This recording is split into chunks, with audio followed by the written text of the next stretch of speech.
আজকের রেসিপি মাছের তেল চচ্চড়ি।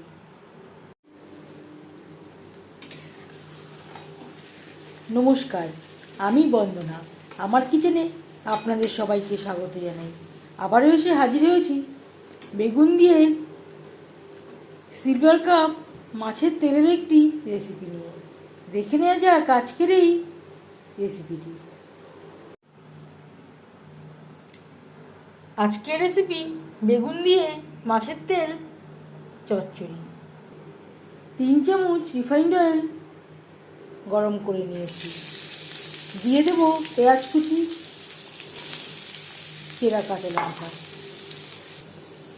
পেঁয়াজ লঙ্কা ভেজে নেওয়ার পর দিয়ে দেবো 1 চামচ আদা ও কাঁচা লঙ্কা বাটা।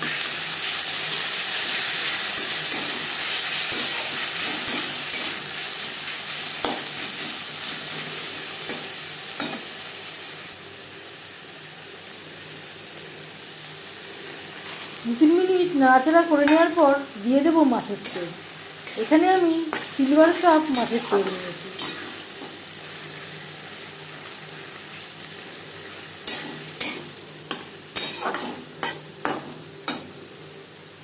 আর লাগছে স্বাদ মতো লবণ, পরিমাণ মতো হলুদের গুঁড়ো।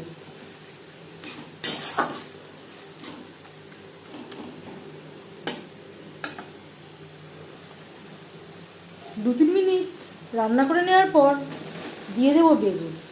এখানে আমি 2টো বেগুন ডুমো করে কেটে নিয়েছি আর পরিষ্কার করে ধুয়ে নিয়েছি। তেলের সাথে বেগুন বেশ ভালো করে মিক্স করে দেবো।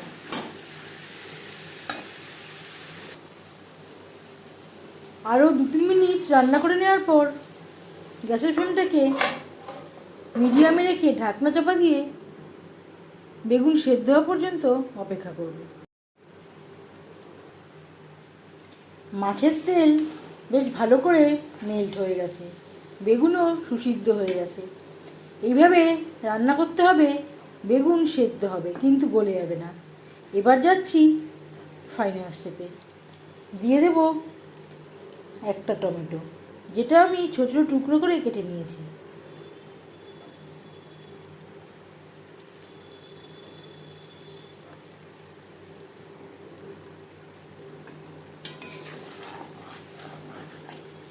বেগুনের সাথে টমেটো আরও 2 3 মিনিট রান্না করব। সবশেষে দিয়ে দেব ধনেপাতা কুচি। আমি আর গরম মশলার ব্যবহার করছি না। আপনারা চাইলে পরিমাণ মতো গরম মশলা ব্যবহারও করতে পারেন।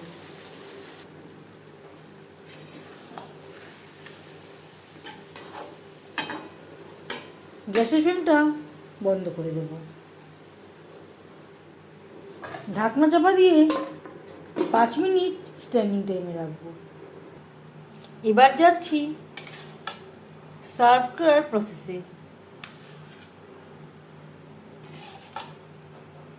গরম গরম ভাতের সাথে সার্ভ করার জন্য বেগুন দিয়ে মাছের তেল চচ্চড়ি রেডি। এই তেল চচ্চড়ি রেসিপিটি কেমন লাগলো অবশ্যই জানাবেন কমেন্টের মাধ্যমে। যদি এই রেসিপিটি ভালো লেগে থাকে লাইক করবেন, শেয়ার করবেন, সাবস্ক্রাইব করবেন আমার চ্যানেলটিকে, বেল আইকনটা প্রেস করে দেবেন। যখন আমি নতুন ভিডিও আপলোড করব তার নোটিফিকেশান সবার আগে আপনার কাছে পৌঁছে যাবে। আপনারা সবাই অনেক অনেক ভালো থাকবেন। এই ভিডিওটি দেখার জন্য ধন্যবাদ।